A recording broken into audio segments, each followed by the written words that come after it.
I want to reintroduce myself. I am David Bugay. I'm a community college graduate.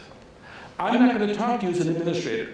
I'm going to talk to you about being your end product. That's what I am. I'm a community college graduate, and I'm proud of it. And with that, I'm going to tell you a story. Now, this story may not be me. I'm not going to take any credit for it, because it's about a wayward student.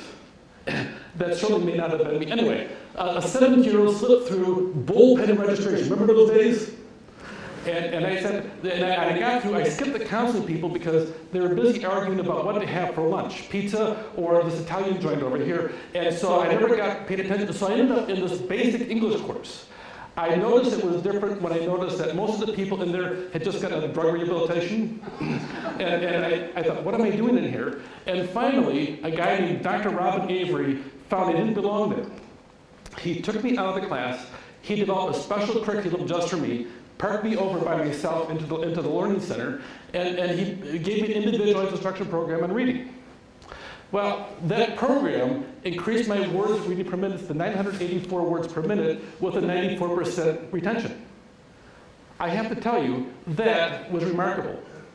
I use that all the time, on a daily basis. That was a life-changing experience for me. I have used that gift from that faculty member every single day. Pretty good? Did he make an impact? And by the way, I was one student among thousands that have gone through his classroom. The other one is this guy named Tom Cook. He went through, he expected the very best from the wayward student. And by the way, going through high school, and at this point, I really had not given 100% academically because I was bored. I would end up scoring off the charts on all the entrance exams. I had letters from across the country for universities, but my grade point average wasn't spectacular. I won't even mention it. But anyway, but Tom Cook sat there. He expected me to do well in class. And by golly, I don't know what he did, but I responded.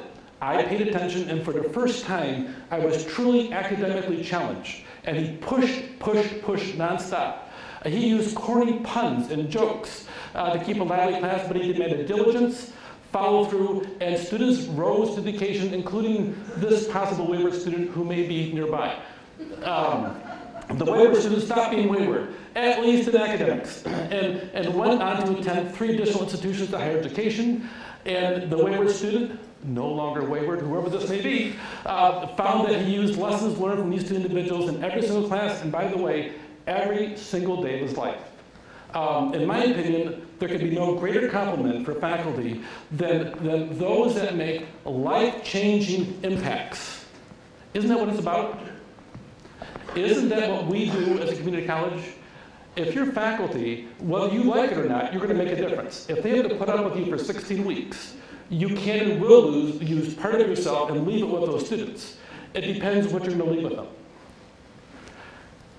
So I have these 2 gentlemen. I invited them to come because remember how I told you that I'm not certain administrators who do a good job motivating you? I've invited them here. So with that, Dr. Avery and Professor Cook, would you come?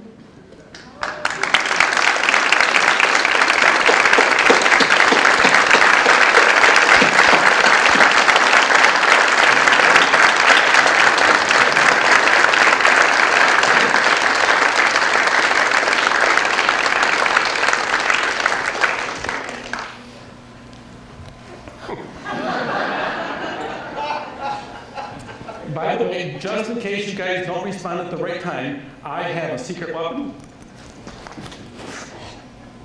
It's not working.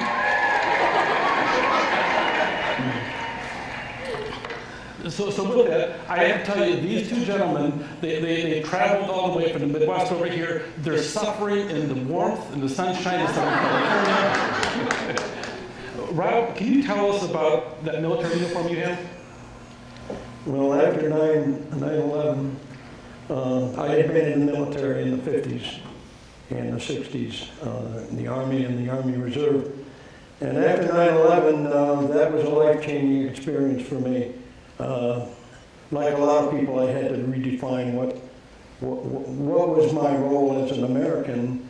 And my brother, who now lives in Lakeside, California, was in the Ohio Military Reserve, and he said, well, why don't you come and join?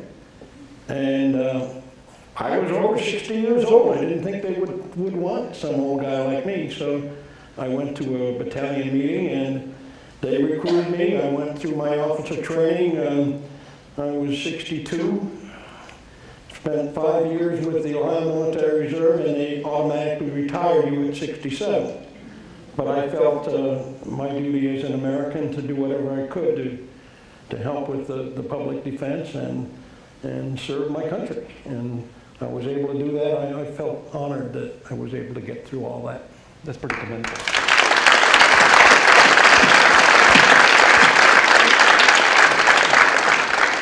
And Tom, you had a different kind of outfit in your picture as well. Looks like you're a conductor. That's correct. Can you tell us about that? I have no other pictures. Well, as a faculty member, I began the Macomb Symphony Orchestra about 35 years ago. I have, will finish my 43rd year in May, but 35 with the orchestra, and it began as a small string ensemble and just grew and grew and grew. They built a fine arts building for us, finally, about 26 years ago on a different campus, and that kind of increased the visibility and the need, I would like to think the need, for something of our sort, and that's why the monkey suit. Does conducting, does that help you in the classroom? I think it does. I think you need to keep sharp. If you keep, as you had said just a moment ago, keep rehashing and regurgitating the same information semester after semester, you tend to dull. You become a dull person. And being active both as a conductor and as a performer keeps you in the midst of what's going on musically, not just the current fads of music, but keeps you focused on what it really means to be a musician and not an academic regurgitator of information. And then, Rob, you cost me a fortune. I have two vices that I'll admit to anyway. One of them is Jerry Garcia ties, and the other one is reading. And that's because of you. So I'm a reading addict. I'm not allowed to go into a bookstore without a responsible adult. You went through and you changed my life. Do you view yourself as a teacher or as something different? Well, there's part of me that's a teacher, but part of me is paying back the source of my maturity.